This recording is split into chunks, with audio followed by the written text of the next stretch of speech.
My name is Mark Jankowski, and I am president of Shapiro Negotiations Institute, and I want to welcome you to Second Life. Second Life is an online virtual world inhabited by over 10 million people. With the assistance of the Business Learning Institute, Shapiro Negotiations has started delivering online training in Second Life. Over the next several minutes, we would like to show you why we believe Second Life represents the future of online training. What makes Second Life different from other online solutions? We believe the main differentiator is that Second Life provides the environment that most closely resembles front-of-the-room live training experience. It achieves this goal because participants are able to, as we will demonstrate, walk into a classroom, interact with other participants sitting around them, and even observe and interact with the trainer in front of the room. How does it work? Well, let me show you how. We are entering the conference center, and as you can see, there are participants in the room already seated, as well as a speaker at the front podium. Let's take a seat and hear more about what that speaker has to say. Let's talk about the first of the 3 P's, preparation. Preparation is the only aspect of a negotiation over which you have complete control, and we believe that the most effective way to prepare is to use a 7-step process that we call the preparation planner. Now, the first element of negotiation we want to discuss is precedents.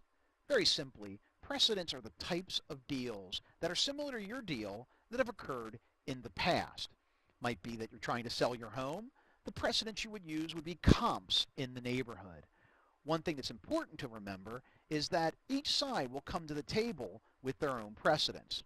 For instance, at one point we were negotiating a deal on behalf of Cal Ripken. At the time, Ryne Sandberg, a Hall of Fame second baseman, signed a deal for $7 million a year. Well, we had our precedent, $7 million a year. The Orioles came back to us and they said, you know that Cal Ripken Jr., he is the best shortstop in baseball. There is no other shortstop that is good as Cal Ripken, and we're going to pay him more than any other shortstop in baseball. So what happened? There were 2 precedents being used. We used the precedent of best player in baseball. They used the precedent of best shortstop in baseball. They offered $3 million. We asked for $7 million. For the rest of the story, we were able to get the full $7 million that we sought, and it's because we were able to distinguish between Cal as a all-star Hall of Fame baseball player and not just a good second baseman. So remember, when you're talking about precedents, it's important to think not just about the precedents you're going to use on your own side, but it's also important to think about the precedents the other side is going to use and to be prepared to refute those precedents. Well, that should provide you with a sense of how this would look to be sitting in a classroom with a room full of people and to have a speaker up in front that you could observe. But there's more to Second Life than just that, as we've mentioned. Let's see what else we can do. So, for instance, we could walk out into the hallway, and if we want to have a discussion with some of our peers, we could take a seat right here in this conference area and have any discussion we'd like. Again, it gives her a better, more natural feel, and what you'll find is participants are more likely to have sidebar conversations if they're in this type of environment. As we continue along, I think it's also important to think about how you'd be able to interact with different kiosks that we might have set up for you. In other words, we could have specific information that we could also go into websites. For instance, the website in front of us is the Business Learning Institute's website. You could also put your own website up here if you wanted people to have access to specific information during role plays. We're going to leave this conference center right now so I can show you another feature, and that is the ability to use multiple classrooms inside of Second Life. What we're going to do here, and this is something that's relatively unique to Second Life, but what we're going to do is teleport to the next location that we want to go to. So give us a second and we will teleport home. This is Shapiro Negotiations offices on Second Life. As you can see, you can build the type of office you would like in order to be able to work with your participants and have off-campus hours. We'd be able to have this in our office and meet with people individually one-on-one in order to have the discussions we would like. Again, much more visual, much more effective than just a mere conversation on a telephone. Now, to the other classroom. What you'll see here is that you can also have a diversity of classrooms. So we'll be able, for instance, to teach in this classroom as well. A different setup, and again, different classes held in different classrooms will hopefully allow people to have a different experience as they go through their Second Life training. So what we can do is stand here and come up to the training area. The second of the 3 P's is probe. To be effective at negotiation, you must be good at asking questions, and we have a simple model to use based on W, H, A, and T. The W stands for what is important. What you often find in a negotiation is that you need to know what's most important to the other side.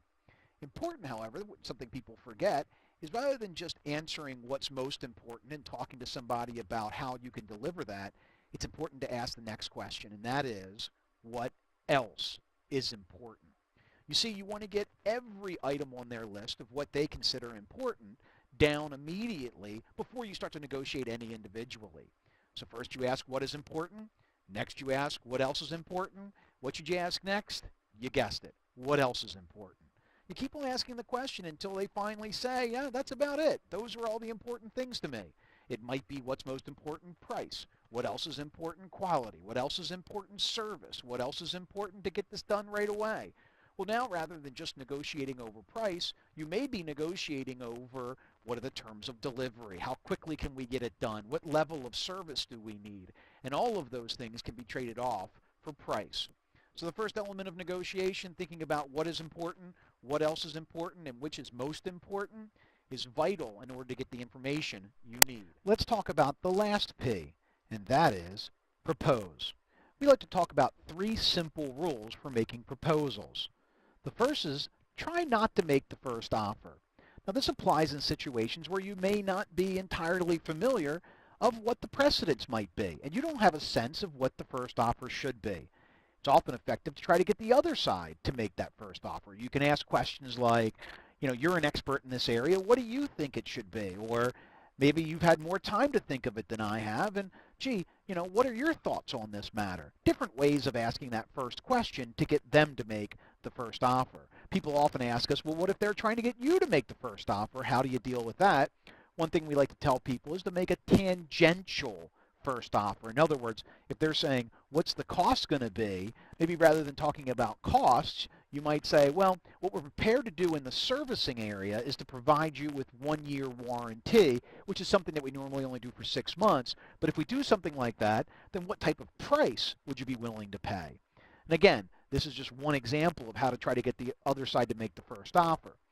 The second rule that we like to use in proposing is basically, if you're going to make offers, make sure to aim high.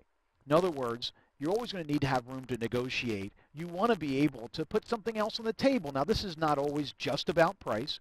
Many times this is adding other services or other items that you might not normally add so that you can negotiate those away. So you want to put 4 or 5 things on the table initially so that if the other side wants to negotiate, you can negotiate those things away. And finally, we talk about if the other side makes the first offer, don't accept too quickly.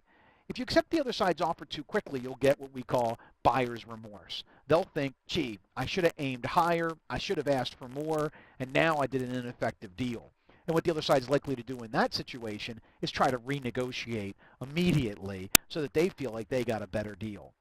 So in the end, proposing is very simple, 3 simple rules. Try not to make the first offer. Well, if you do have to make the first offer, aim high. And if the other side makes the first offer, try not to accept it immediately. That concludes today's lesson of how to use Second Life in terms of corporate education and distance learning. This technology will continue to evolve over time and will give us an opportunity to really explore the full potential of training online. Chapire Negotiations is proud to team with the Business Learning Institute to be on the forefront of this type of educational experience. We look forward to working with your organization as we are able to bring this technology to fruition and provide the opportunity for people in very distant areas to begin to train online effectively. Thank you very much.